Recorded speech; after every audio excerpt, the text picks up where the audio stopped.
5 different states. So whatever the PG programs and PhDs are running in our vicinity, we are facilitating instrumentation facilities in our department. Besides that, our students, they are getting NAT GRF and they are going to different places. Many people, many students, they are now working PhD programs and PDF programs in different IITs and different national physical laboratories, ICT Mumbai. So we want that whatever facility we may not be having in our department, but we want to give our student, an introduction, or you can say a base, which can be explored by them, that the chemistry can be explored at any place and they don't feel hesitant in reaching to the higher or the premier institutes.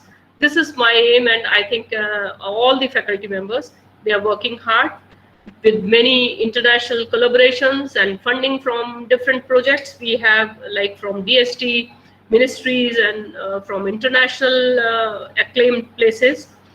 And the most wonderful thing is that this young university and young department is filing regularly patents, and we are getting now the grants also. So far we could get 7-8 patents in our hands. So now we are working for the scale-up process and for technology transfer with our IPR cell and established IPR facilities.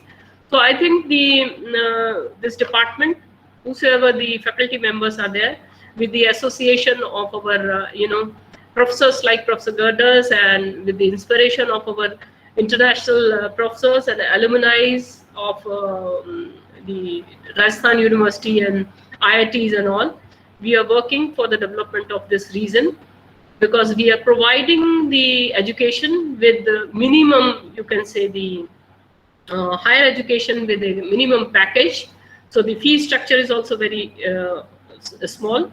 So I'm really, from bottom of my heart, I'm thankful to the professors like Professor Uma Sharma, Professor Gerdas, those who are always present with us and sharing their knowledge and just educating the students and supporting this young university and young department. So I think the efforts made by my faculty members, I congratulate them that they could come up with such international webinar series or international functions or programs for the development of the department.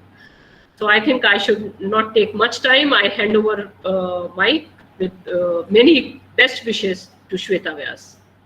Thank you. Thank you, ma'am. Thank you, ma'am, for a very nice introduction for our department. And now the awaited time comes to invite our speaker of the day, Professor R.L. Gerdas. But before that, may I take this time of 2 minutes of yours to introduce, sir, that whom you are going to listen. The person with the zeal to work in the field of greener chemistry. You can see this ionic liquids. This is quoting all the things in the greener way, and ionic liquids with the sustainable development goals logo. We privilege that sir has just accepted our invitation to give this lecture to us, sir. We are highly privileged. I welcome you again, and like to just briefly introduce sir. As you can see on the screen, sir has a great number of citations. You can see that even sir has their deep interest in ionic liquids, deep eutectic solvents, chemical thermodynamics, many more subjects relevant to structure, property, correlations, group contribution method. Sir has successfully completed 8 projects, and the overall total 11 project of cost about 650 lakhs has been covered up by sir with their genius mind, I can say, and guided 9 PhD students and co-guided as 2 PhD scholars. Most significantly, I can quote some of because sir's biodata is more than 5 pages, but elaborately, I can just say that most significant contributions sir has just shown for the sustainability to contribute the development of non-conventional and environmentally benign solvent system. As we know that highly volatile organic solvents are very dangerous and harmful to our ecosystem. So we have planned to work in the green chemistry field. Sir has covered a database of NIST. More than 7,500 thermodynamic data is covered by the institution, or we can say thermoboulder.nist.government. And recently, sir has developed a Gardas and Koinio model that is really very impressive. How to manage a model to manage in a historical event, it can be seen by me that we have, कि हमने जिया है इतिहास को हम ये कह सकते हैं, because some model of the conceptual things development is take courage. And sir is working as editorial board of many of the internationally and nationally recognized journals. He is really a fellow of Royal Society of Chemistry UK, Telangana Academy of Science, Hyderabad, fellow of the Academy of Science, Chennai, and many other feathers are there in the cap of sir. We can say not cap, crown of the sir. We are highly obliged that sir is with us. Therefore, I take this opportunity to invite now such an honorable person and recognized researchers of the not only India but all over the world fame personality, Professor R.L. Gardas, sir. I hand over the presentation now to sir and request to elaborate our knowledge and enlighten our mind in the research field. Thank you, madam. Thank you very much for your kind words. Am I audible and my screen is visible now? The first slide? Yes, sir. Okay. Yes, sir. So, at the outset, let me start thanking Professor Ashurani madam for kind invitation and faith in me. Of course, I am now very close to University of Kota, and I love, and hopefully in future I can visit also. I would like to thank her from bottom of my heart. So always she thinks on my name in physical chemistry, whether it is Indian Chemical Society or another invitations. And I definitely would like to thank Dr. Shweta Vyas for being organizing all these things and reading such a kind words. It is feel good. Somebody is praising, no? And that too in front of future young minds of more than 85 people are attending this. Thank you, madam. And I would like to thank entire organizing committee, Dr. Neelu Chauhan, Dr. Bhavani Singh, Dr. Sushil Sharma, Dr. Ankit Sharma, and all the faculties of Department of Pure and Applied Chemistry of University of Kota. I was listening very carefully when Professor Ashurani madam was talking about the department. I'm really happy that people are talking now about the progress and in terms of research process and IPRs and the patents, and that's really good for, and probably entrepreneurship and alumni relations. So this is one of the key thing for holistic development, and I will be happy to discuss and share my work with now more than 85 students. So for the better bandwidth, I'm switching off my video, but whenever question answer session is there, I will do switch on again. So let me share my views of on this field, what I have been working on. I first introduced to this field in 2005 when I went for my postdoc as University of Aveiro. And I was working in University of Coimbra, and then Queen's University Belfast, then in IIT Madras. So field has developed a lot, but we will go through now. So without taking much time, now it's my privilege to share my knowledge on this field in this international webinar series. And let's go into this. I'm from chemistry department at IIT Madras. We have a beautiful campus. So whenever you have opportunity to visit Chennai, please do write to me, email. Even if I am busy, I will assign some student to take you around, but not now, once the travel things and everything become easier. I don't know at the end whether I will have time or not, but let me, and all, maybe people will be angry by 1:30 and I may not able to thank everybody. So let me thank all my group. The bold names have been graduated. They are PhD in various, they went for abroad to postdoc and now in the various places in the country as the professors. And some are there still in abroad. Some of them are working in my lab now. And I would like to thank all my students, and all the work, all the recognition what we get is the hard work of students. We are only here to facilitate the things and inspire the things. And I'm very happy that tomorrow out of this 85, even 8 people become in the well-known and get some inspiration from this talk. That's my 1 hour of talk is more than worth. Anyway, I would like to thank all my collaborators across the globe, within the institute, within the department, within the country, and I would like to acknowledge the Department of Pure and Applied Chemistry for organizing and giving me this opportunity. And many of the images I have copied from various places. It might be United Nations website, RSC website, or ACS website, or some are them Google. So if I do not claim any of the images my own. And whatever my work is there, that will be in the part 2. So today it will be a part 1. We will go from introduction to synthesis and properties, and entire applications will be in part 2, and that would be the next week. So I would like to start with this logo. This is United Nations Sustainable Development Goals logo. In short, we call UNSDG. There are 17, need not to count from this dark red to up to this deep blue, and each one belongs to some goal, and the United Nations wants by 2030 we should achieve these goals, and across the globe all the chemical societies and all the organizations and bilateral things everywhere.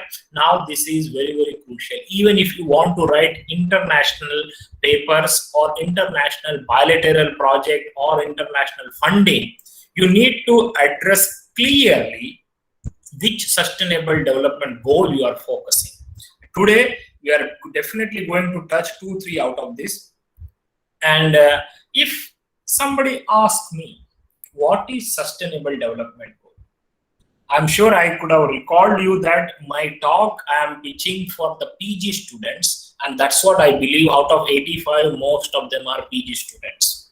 So if you ask me what is sustainable development goal, let me tell you, any development which is economically viable or the profitable, environmentally acceptable, and socially equitable.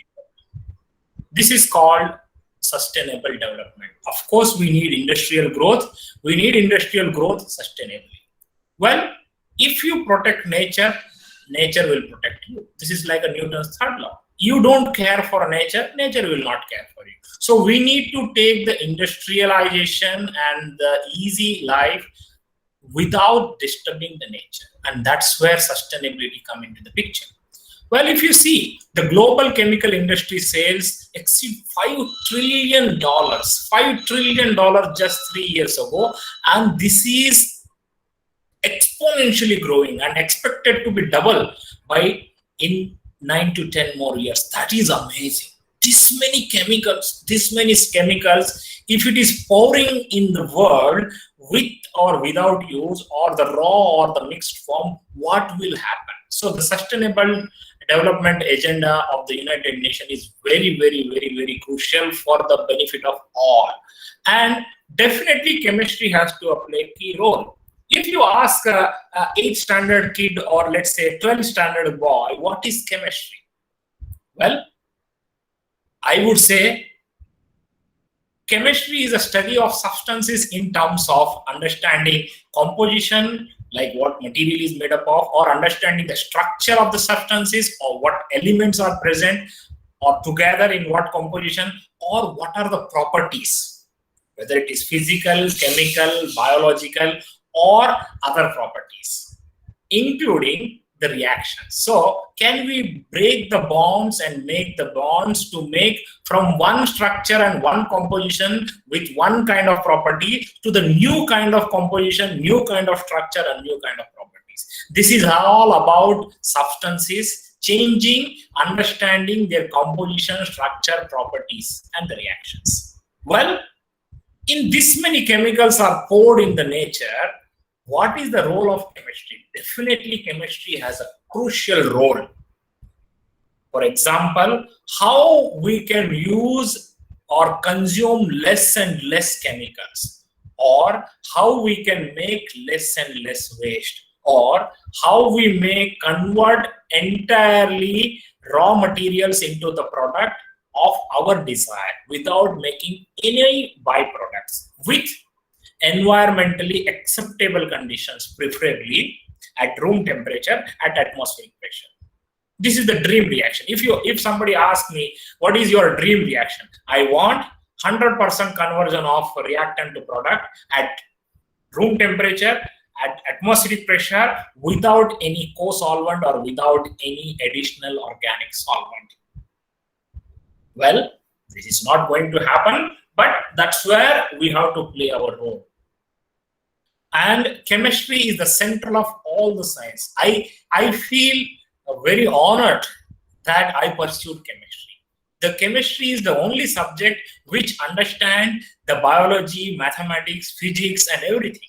And to understand any of this thoroughly, one has to understand the chemistry, including medicine, pharmacy, agriculture, everything, including engineering. So this is the central science nobody can neglect now. And since we are so center of the point, we have to be very careful how we can contribute to the society and the industry and for our own growth and understanding. Well, I will give you one example. Today, nobody is not aware of any smartphones. Even if you say iPhone 11, 12, 13, 14, before it release, you know every features. And what we want, phone should be as light as possible, screen should be as wider as possible. If you charge for a few seconds, it should come for hundreds of hours. That's our dream. And even if you forget the the charger, it should have a charger. Without charger also, you should do charging. And that's how now the cars are coming up. Yes, it's just sense your battery and recharge. Well, there was the days when any guest comes, we ask them to sit and we offer water or buttermilk or anything. Today is the day. You want a charging point is there. You want a charger, which pin you want. Anyway, so, but in understanding the smartphone, whether it is a screen or a battery or the processing or casing, more than 50 elements, properties in their native state or in their pure state, as well as when they are in composition with others, you should understand. Then only you can make a smartphone. Unfortunately, phones are smart, we are not becoming, because we are becoming careless towards the environment. I can afford to buy every year one phone, and for me, for my son, for my wife, and for all the people, but I don't know what to do with the old phone. Whenever you have buyback opportunity, please do. Otherwise, throwing is also a problem. Well, to make an innovation,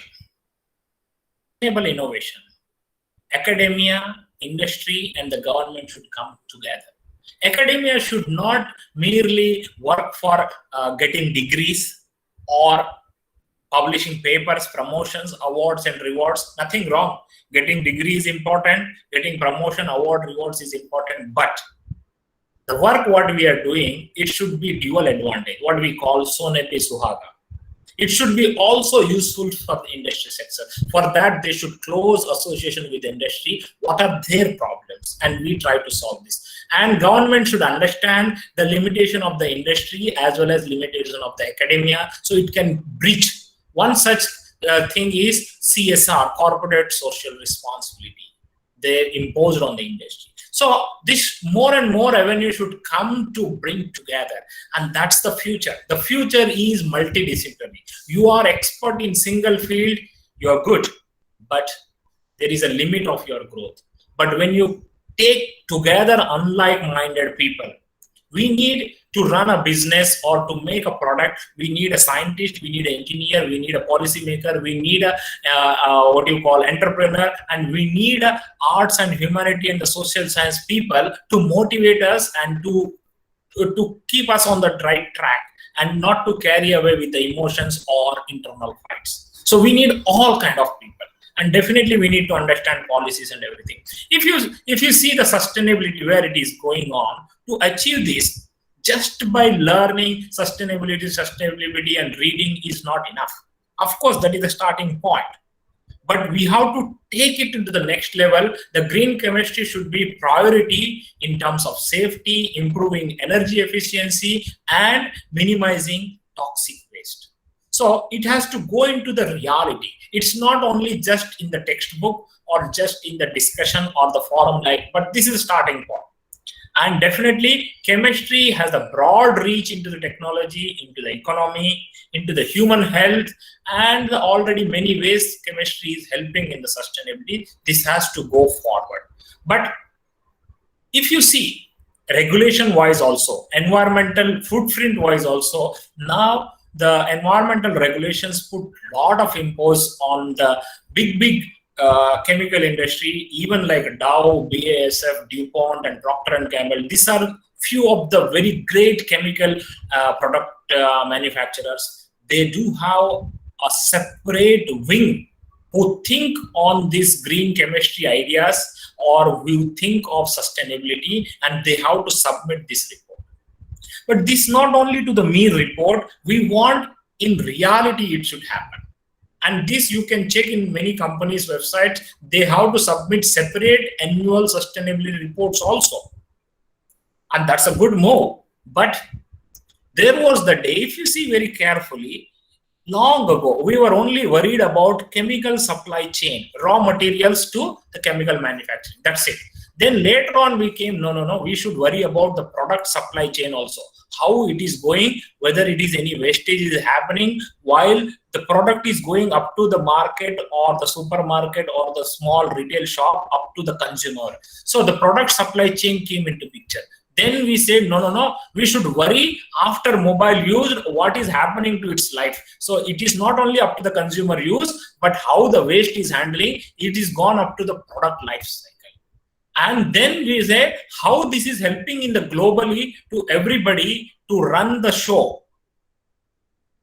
to the sustainability. Then it called global value chain. So we have really expanded our knowledge and thinking from chemical supply chain to the product supply chain to the product life cycle to the global value chain. But unfortunately, everything is in the linear way. We never thought whether this can come back again here. So we need to think in circular economy. Nothing should go waste.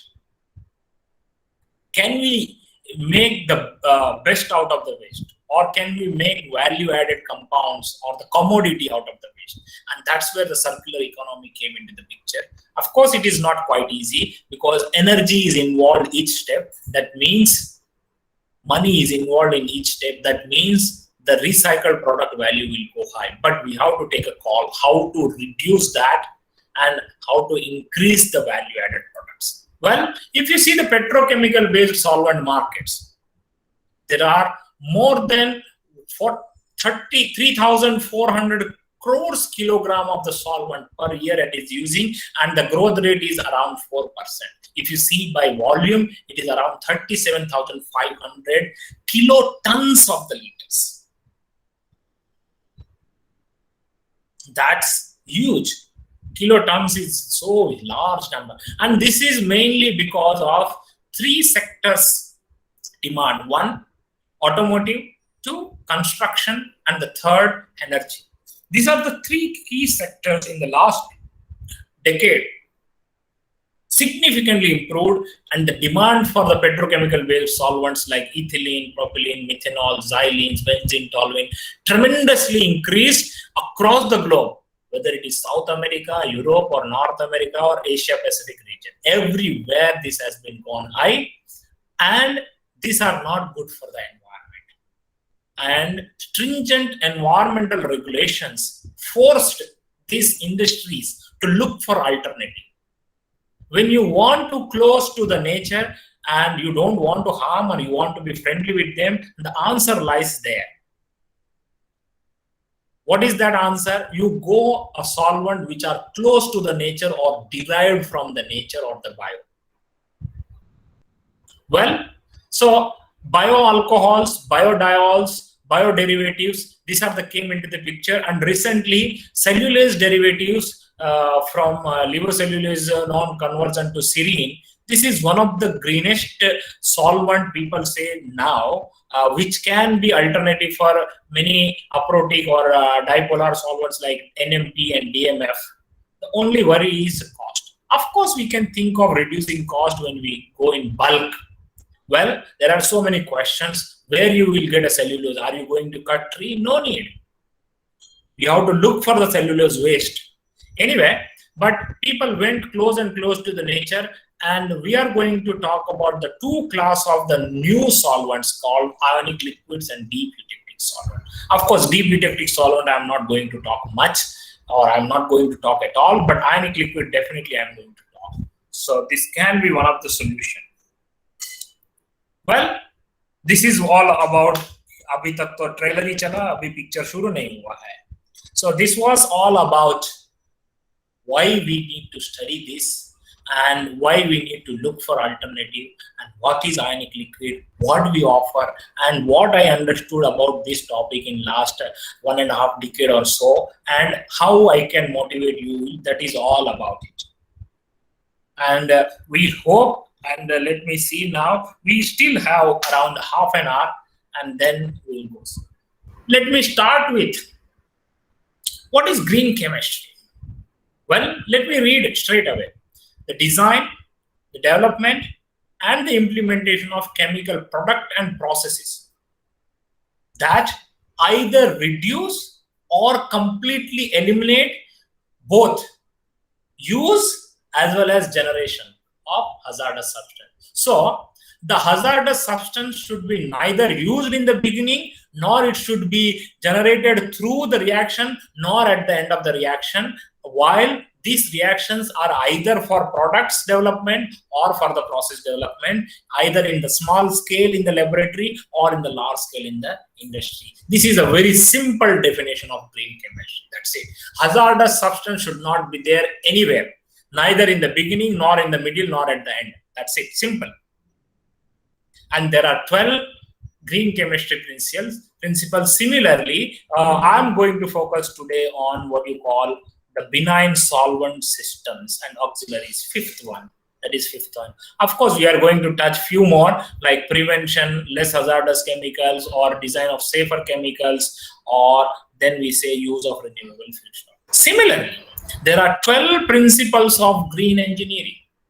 These are the 12, and all of them are very crucial. If you remember, I told you when I show you UN SDG goals, Sustainable Development Goals, number 1 to 17. Similarly, now we have 3 numbers: Sustainable Development Goal 1 to 17, Green Chemistry Principle 1 to 12, Green Engineering Principle 1 to 12. Imagine when you are writing very high impact paper, or when you are discussing about the sustainability, or when you are writing a project proposal, you clearly mention what sustainable development goal you are objecting and where you are focused, which principle you are going to focus, what is your motto, and what green engineering principle you are going to address. If these 3 numbers are very clearly mentioned and your proposal or paper is around, it will be of high caliber and will be reputed by the peers. Now, let us restrict ourselves to the solvent itself. If you allow me,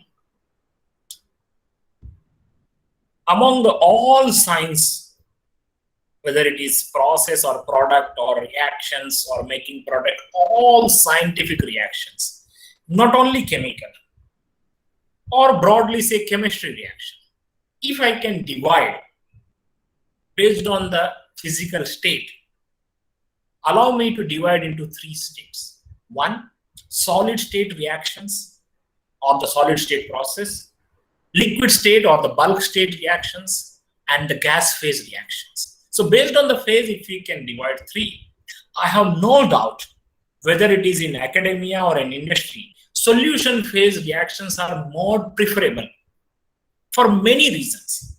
For example, solid state reactions, they usually happens at very high temperature. That is dangerous, also energy consumed, and mixing is always problem. In gas phase reactions, you need to maintain high pressure and the leakage problems are there. Well, it is known that the reactions, most of the reactions, yield is very high at high temperature and high pressure, but you have high risk also.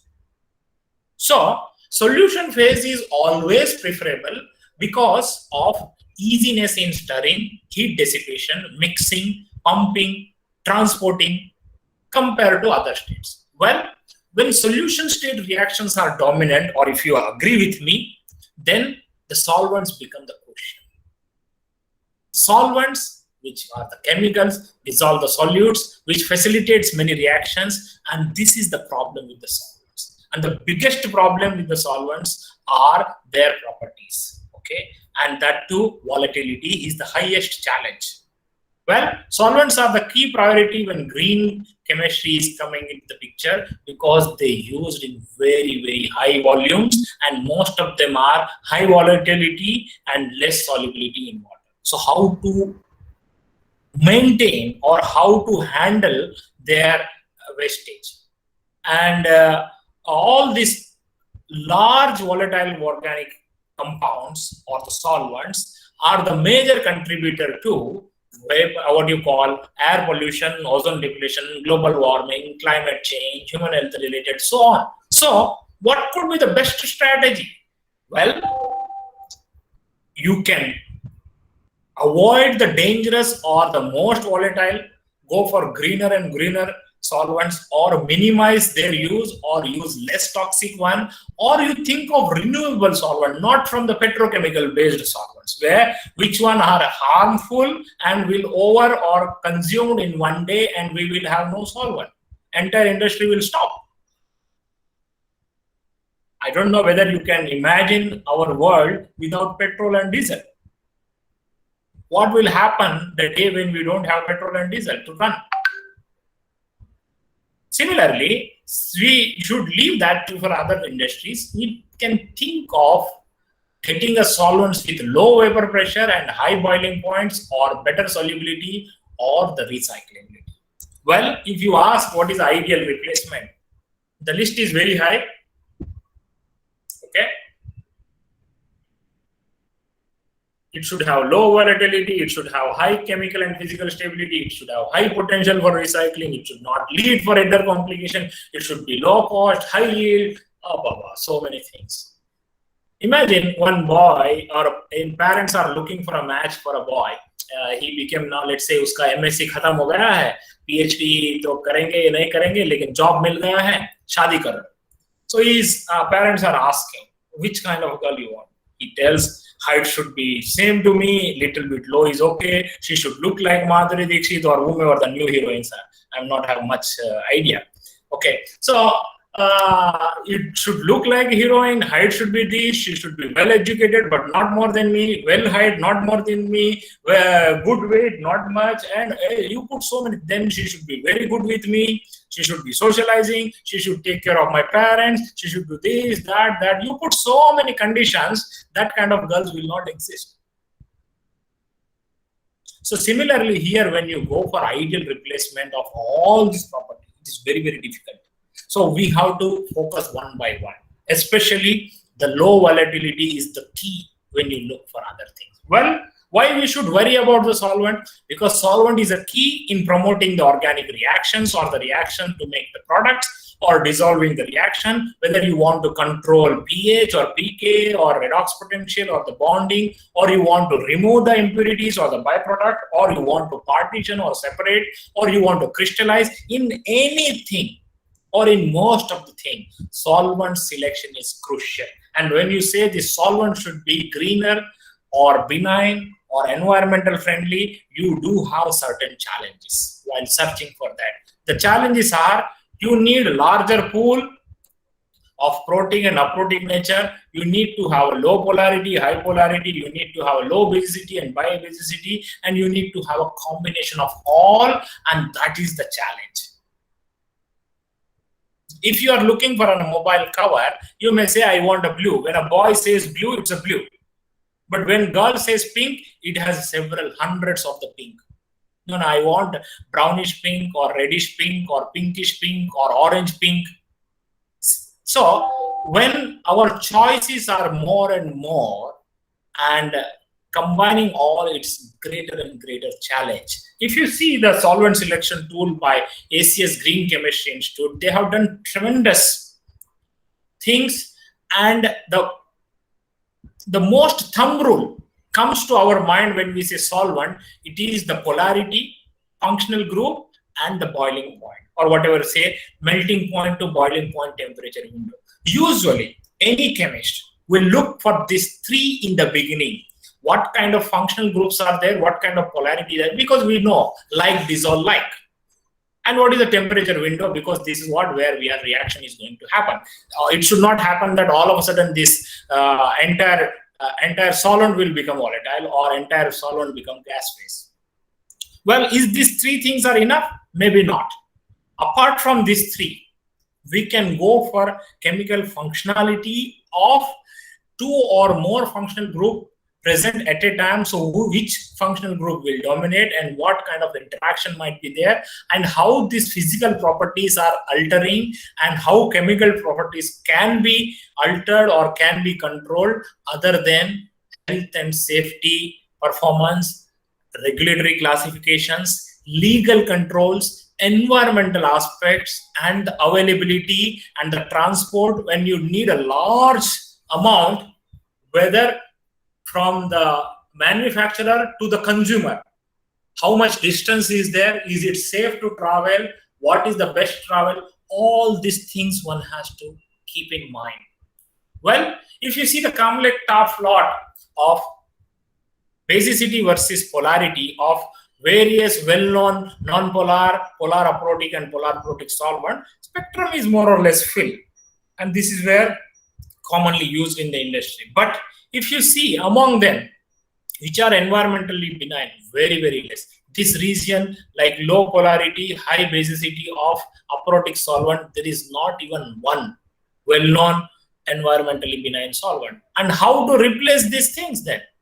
How to replace these things now when we don't have? So it is our duty as a scientist or as a chemist to provide the large pool. If I want to buy a pant of my choice, instead of going for one shop, I may go for a shopping mall where I can have all sizes, all brands, and all prices. So depending on my choice, my budget, and my color's choice, my wrist and length, chances are very high I can get it. What I mean to say, the pool should be very large to pick. It should not be from the small pool. Well, whatever this solvent selection tool is there, it is only 272 solvents. And similarly, you can filter only from 272. These are the most used organic solvents in the industries, around 270. And their mixtures, of course. And then one more company. This is a company called Chem21. This is a public-private partnership company in the Europe. They have classified all the organic solvent into these 6 categories. Recommended, recommended might be problematic, and might be hazardous, and highly hazardous. So people can think of not using this and replacing that with the same family. So they have divided all the solvents into the families with the different scores and the risk factor. So if you are at certain family and looking at very highly hazardous, you can think of going from red, dark red to light red to dark yellow to light yellow to light green to dark green. So you can have better and better one. But this pool is also small, around 200.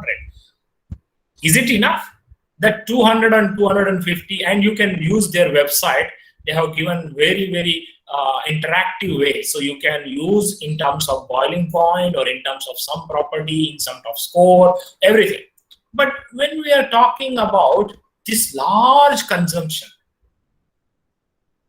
and this small kind of foods, and it's not only pure, it's about binary and ternary. This 200, 300 is not enough. And this screening is not enough. We definitely need the large pool. Well, people have suggested water as a solvent. People have suggested what you call supercritical fluids as a solvents. People have suggested deep eutectic solvents as a solvents. But today, we are going to learn little bit more about ionic liquids in next 10 minutes or so. If I am unable to complete, I can take this to the next class, not a problem. or next lecture in the next week. I put a quote here: old wine in a new bottle. This field is nothing new. It is known from ages. We know the sodium chloride, salt, namak, meetu, uppu, whatever you call. And we know it smells around 800 degrees Celsius. So whatever ionic nature a sodium chloride has at around 800 degrees Celsius, this class of salts will have at room temperature. That's the beauty. Though these are new, but the class is not new. So it's a new class of molten salts, and that's what are called ionic liquids. Well, if you go back, it is known as a Walden. Paul Walden is a father of ionic liquids, or it is called discoverer of ionic liquid. And in 1914, where first organic salt, ethyl ammonium nitrate, was discovered, where its melting point is much lower than other salts. This field came into picture. Well, Professor Kenneth Seddon is popularly known as a rock star of ionic liquid. I had a pleasure to meet and work with him, and unfortunately he recently expired in 2018. He is a modern father of ionic liquid field, or we call him rock star of ionic liquid. He has tremendous ideas, and he is one of the director of the QUIL at that time. QUIL is a Queen's University Ionic Liquid Laboratory, where I was there from 2008 to 2010. And when ionic liquid would like to know people, we can't ignore two reviews. One is Tom Welton's review, who is a student of Kenneth Seddon, and he's a professor at I'm not getting I think Cambridge, but I will definitely tell you when I will recall. But he is a student of Tom Welton and Kenneth Seddon, and he is currently the president of the Royal Society of Chemistry. His review in 1999, where the field was boomed up. So it was after 1914, 1992, US military departments has been published one paper on air and water stable ionic liquids. Then this review boosted the field, and then this review in 2018 made the industrialization of these ionic liquids. These are the pioneer works in this field. Well, this becomes so popular because of the unique nature of so many properties. It's not like a hero who does a delivery of the dialogue well, or who does fighting well, or who can sing well. He can do comedy, he can fight, he can delivery of dialogue, body language, everything is well. Then it will become a superstar. Something like this. This class of salts are the novel class of the molten salts composed of ions, and they have potential to replace volatile organic compounds because they have very, very negligible vapor pressures, around 10⁻⁻11 to -10 bar at room temperature, and the liquid range is very high or very large, and electrochemical window is very, very high, which is very good for electrochemical applications in battery, in supercapacitors, and so on as electrolyte. Conductivity is very high, and the solvating capacity is very high. You can dissolve many, many things which are undissolvable or less soluble in organic solvent. Here you can dissolve. Especially when you want to derive the cellulosic materials, or when you want to dissolve the wood, the primary structure dissolving is itself is a biggest challenge. Where many of the organic solvents failed, ionic liquid was the number one. Well, on top of that, they have great varieties of the structure possible. And I put one more word here. It's a hybrid salts. We know the salts, sodium chloride, both are inorganic nature, whether it is Na+ or Cl-. Here, they are hybrid. One ion is organic, one ion is inorganic. Preferably, cation is organic, heterocyclic compound, imidazolium, pyridinium, pyrrolidinium, piperidinium, thiazolium, oxazolium, or like this. And they have so many alkyl chain length, methyl, ethyl, propyl, butyl. Whereas, anion is preferably inorganic nature, very small halide, chloride, bromide, iodide, fluoride, or little bit bigger tetrafluoroborate or hexafluorophosphate or nitrate or triflate or bistriflamide. And based on this cation, anion, and the alkyl chain length attached to both, or preferably cation, we have three things to change. You can change cation, you can change anion, you can change alkyl chain length. Based on this, theoretically, millions of ionic liquid feasible. When the pool is very large, of course, all may not be liquid. One has to look into that thumb rule, but millions of ionic liquids are feasible. If you compare why ionic liquids are liquid and why ionic salts are solid, this all comes the molecular interactions, the void volumes. And one way of to make more and more or decrease the melting point is make more and more asymmetric, or you take irregular shapes, or you take one ion is very large and one ion is very small. And that's what it is imim NTF2. This is ethyl methyl imidazolium distriflamide, where cation is very large compared to anion, so they cannot come together. They have to have void volume so much, and that's where they cannot come to close. And they do have interactions, though they cannot be a gas phase, but they cannot come so close, so they cannot be solid. And that's the reason predominantly they are in the liquid. Of course, all other bondings and interaction will also favor, but the first and foremost thing is irregular shapes and asymmetry. Well, if I take a sodium chloride in a glass of water and dissolve it, can I call it as ionic liquid?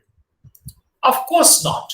That is called ionic solution, where Na plus or Cl minus are solvated or surrounded by the solvent molecules. But we are talking about the ionic liquids, where ions are surrounded by their own ions, cations by anions, and vice versa. And this is the beauty to have all these properties. Madam, Shweta madam, can I go ahead for 5 more minutes, or can we take next class? What do you say? 5 to 10 more minutes, or 10 is too much? Sir, sure. You may continue for 2 minutes more than that, sir, because I think we have taken a nice breakfast and everyone is taking good opportunity to hear from you in a continuous manner. I will tell one more thing. 75 Yes. students, and most of you might be at your home, so Yes. you can take lunch and listen to me. Not a problem. Okay, you are not. That's great of you. That's great of you, sir. You just leg for your lunch for us. No, it's okay. So you can eat. You can listen while eating, no problem. So please don't skip your lunch. And if your mother is scolding, I will take that. At least my mother is not scolding, so mother is mother. I would love to have a scolding from mother. No, it's fine, sir. I think you can continue. You can continue for. But definitely not more than 15 minutes. Let's say 10 to 15 minutes max. So if you compare ionic liquid with the organic solvents, first thing, theoretically, millions are feasible, and these are dual role or triple role or quarter role. They are multifunctional. As I told you earlier, this guy is a hero, and he can make a good comedy. He can do good fight, and he can make us. You can sing a song also. So that's the reason they are multifunctional and got more attractive, both industry and academia. Well, having said so great about that, if you force me, sir, will you please tell one limitation or 2 limitations of the ionic liquid? Of course, they do have a limitation. The first one is the viscosity is very high compared to organic solvent. And once viscosity is high, there are so many problems will associated with that. Like the cost and the cost will go high, and the energy required is more wherever you have mixing, heating, stirring, pumping, transporting. Uniform mixing will be a challenge. So the yield may be low. All these problems are associated with the viscosity. This is one of the biggest limitations. The second one, the cost. Most of the ionic liquids, not all, most of the ionic liquids compared to organic solvents are expensive. There are few which are comparable price. There are 1 or 2 which are cheaper also, but mostly they are expensive. So how to address this both problems at a time? What we call in Hindi movie dialogue, ek tir do nishan. We can do that when instead of using ionic liquid as a pure solvent, you can mix it with a co-solvent, so to reduce the viscosity and to reduce the cost. But of course, without compromising in the final product, and of course, it should be better performance than the organic solvent. Or in the same organic solvent, in the same old process and product design, same old reaction, can you use this as an additive? Will it boosting anything? Boosting either in terms of increasing the product, increasing the yield, or making harsh reaction condition to the normal one, or the requirement of the organic solvent is minimized. In any way, saving is like earning. I can't generate electricity in my home, but I can save electricity. So saving is equal to generating. And that's where you can use this principle here. Well, 3 decades ago, this started just using as an electrolyte, and now it has gone to the solvent, extractant, catalyst, lubricant, acid scavenger, whatnot. Every field is touched because of unique combination of various things. And if you see SciFinder, so many books, around 50 books on ionic liquids are available in the market, more than 17,000 patents, more than 86,000 journal publications, thousands of theses already came into picture, and the number of publications booming up. So this field is still retain the enthusiasm among the academicians and the industrial people. Well, now it is the time it is go to the market.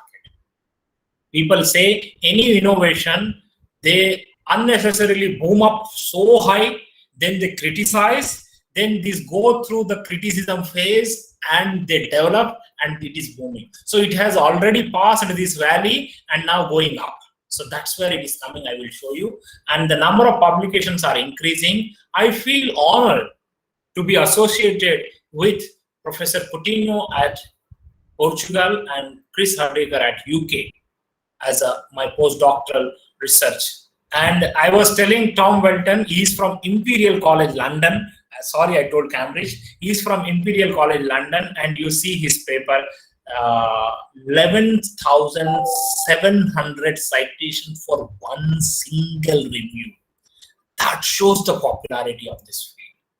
Within 20 years or 22 years, one paper single paper crossed 11,000 citations. That's the popularity of the field, and still growing. Still growing. These are the few names one must know if they are coming. And I was very fortunate to either to know them personally or meet them in the various conference or to work under them directly.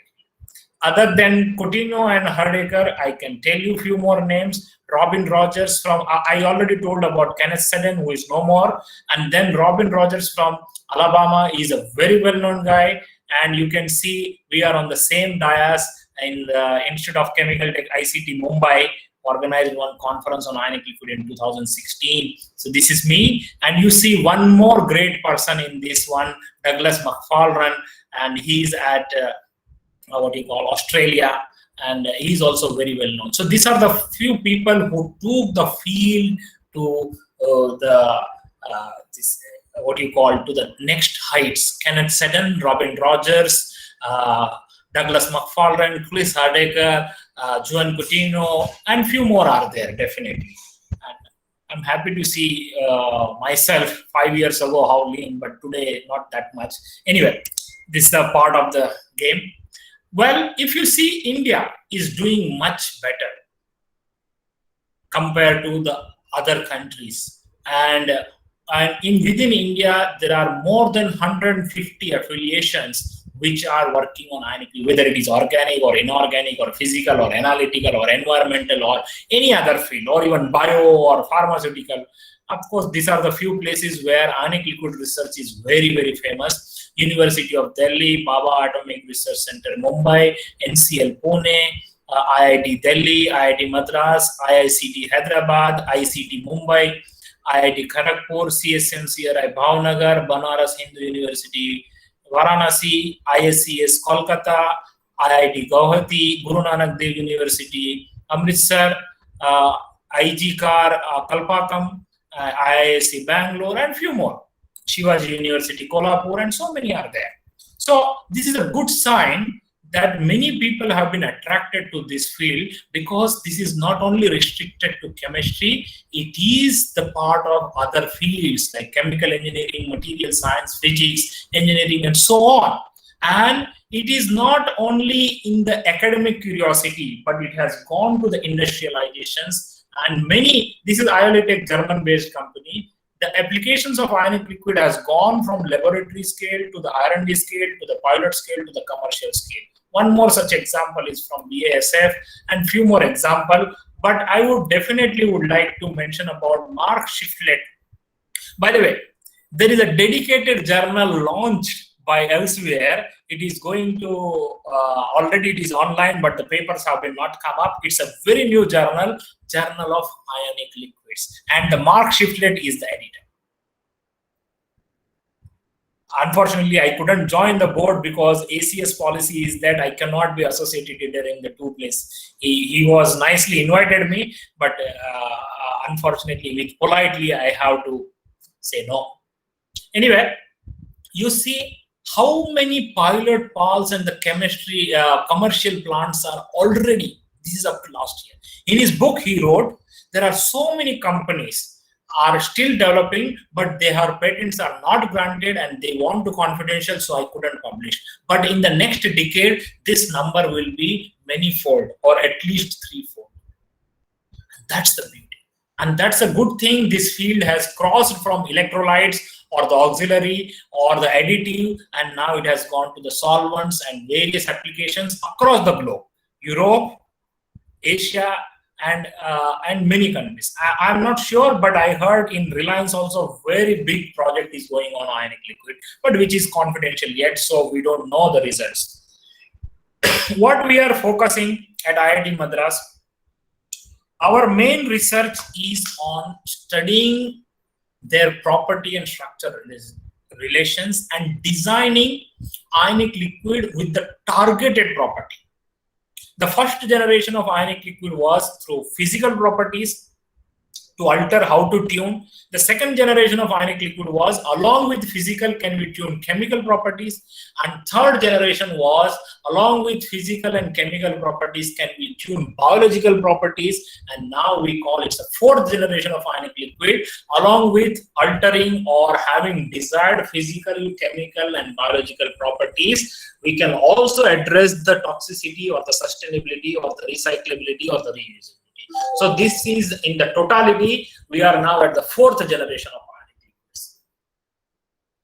And what we focus more, many research when go from laboratory scale to the R&D to the pilot to the commercial scale, thermodynamic properties are very, very crucial. And the accurate knowledge of these thermophysical properties plays a key role in making cost-effective design and operation of chemical and biochemical plants. Of course, accuracy depends where you are going to use it. Well, for the synthesis of ionic liquid, there are so many ionic liquid companies are there in the market, like TCI, Solvanic, Sigma Aldrich, Fluka, Merck, Iolytech, Cytec, BASF, so on. But it is well known, if you buy raw materials from the market and synthesize ionic liquid in your laboratory, the cost can be reduced 10 times. We never purchased any ionic liquid in last 10 years. We have synthesized ourselves. Two reasons. Synthesis is not very difficult. It is easy. You don't need very hardcore organic synthetic or the total synthesis or natural product synthesis. That much knowledge you don't need. Because most of the ionic liquid can be synthesized by two basic methods, either by metathesis or by neutralization.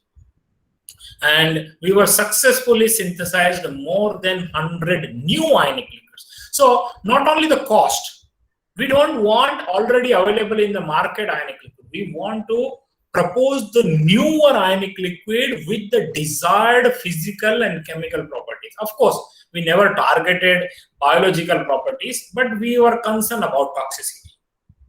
So with the desired physical and chemical property, we were successful in making more than 100 new ionic liquids, 2 simple basic methods, and more than 50 already known ionic liquids. So our group has synthesized about 150 or more than that ionic liquids in last 11 years or so.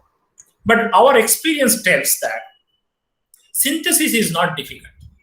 The difficult part is purifying, characterizing, and handling. Characterizing is also not very difficult. Once you purify, you just ask water content how much is there, volatile compound anything is there or not, or then you check IR, NMR, or proton NMR, or C13 NMR, or then IR or GC or HPLC, or many people does things, and what you call HRMS. You can easily characterize. The challenge is in handling. Most of them are hygroscopic, take small amount of water, and it alter their properties, especially transport properties like conductivity and viscosity.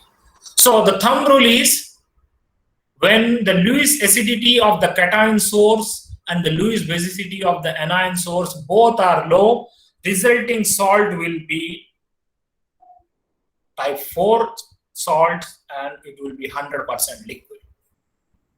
When both are high, resulting salt will be type 1 salt, and it will be 100% salt. And when you have mix and match, then you have to look for some other properties, other interactions, and other things, considering whether it will become salt or solid salt or the liquid salt. We were successful in this thumb rule, making most of our ionic liquids are liquid. Some of them are without purification, some of them are after purification. These are very old samples designed by students, and we study their varieties of the properties after synthesis, like acoustic, volumetric, transport, refractive, surface, thermal, electrical, refractive, or derived properties. All these properties are the function of temperature and pressure, along with their phase equilibria, like solid liquid equilibria, liquid liquid equilibria, and vapor liquid equilibria. These data are very, very essential when this solvents goes into from laboratory scale to the R&D scale to the pilot scale to the industrial scale. In this data will be input in the process and product design. If you recall, I said in one of the slides, millions of ionic liquid theoretically feasible. So to synthesize them and to study them, it is not feasible, because we don't have that many students, that many manpower, that much manpower, or that much fellowships, that much funds, or that many raw materials. So we have so much limitation of time, funds, and all other things. So predictive models is only the way. So you choose some judicious selection of the ions or belongs to the same class, either keeping cation same, vary anion, or keeping anion same, vary cation, and study some family, and then you develop the predictive models. And that is another way. Well, these are the few instruments. So let me stop here and go to my last slide. I may start in the next class with this database. This is our strength. And let me go to the final. We worked on many projects. I'm not going to touch all in the next class, but I will touch 2-3 in details. But let me go to the last slide, if you permit, to end my talk. One, this is a slide. There are so many commercial applications. Mark Shiflett has presented. This is the best book. I suggest somebody wants to know more about ionic liquid, how this academic curiosity is converted into the reality and make the dream true. The ionic liquids are in reality in the industrial scale. This is one, to give advantage, and to end, millions of ionic liquids are theoretically possible. So you can replace, if not all solvents, many solvents, and you can think of environmental benign. And this is the last message. This is the ionic liquid I love most. Search, research. In research, one can find alternative for anything, and if not anything, at least for many things. And this ionic liquid is not a chemicals, it is a quotation or the message: be positive, no negative. And please think of the nature. reduce, reuse, and recycle principle, and humankind will face significant challenge in the next decades in terms of energy, environment, water, food, and health. So these research areas will be the hot topics, whether you work directly or indirectly related to this. That is good for your career, good for the society. And while you work on these topics, please keep in mind sustainability, and definitely chemist has to play a key role. Thank you all for patiently listening, and I am sorry I overshoot 15 minutes. Thank you so much, sir. And we feel privileged that you expend more time with us. It's a pleasure for us to hear the things from you, sir. And it's really very informative webinar session, starting from the sustainable development goals to raise their minds and hands of students, and ending up with the general greener solvent thinking. It's a great chance to hear from you, sir. And we definitely think in a line of coming towards the sustainability for our environment. I would like to ask our students if they have any query regarding the presentation or the questions raised in your mind. I will definitely take 2-3 queries, and I would love to continue, but many people might be having lunch. So these questions I request collate, and I can start in the next class answering them. Now I can take. I will provide the link of the feedback form, sir, and I have taken a question already. The question can be raised in the, I have taken a question from that sheet that you can ask a question and queries, because you have the continuation in our lecture. So I have already quoted a question. Question may be quoted in the feedback form from the students. Yeah, and now we can take 1 or 2. I have no problem. I have time. Okay. I am not hungry. I am worried about the students. Okay, students, just listen as sir is worried. So if you have any query, you can ask only 1-2 questions.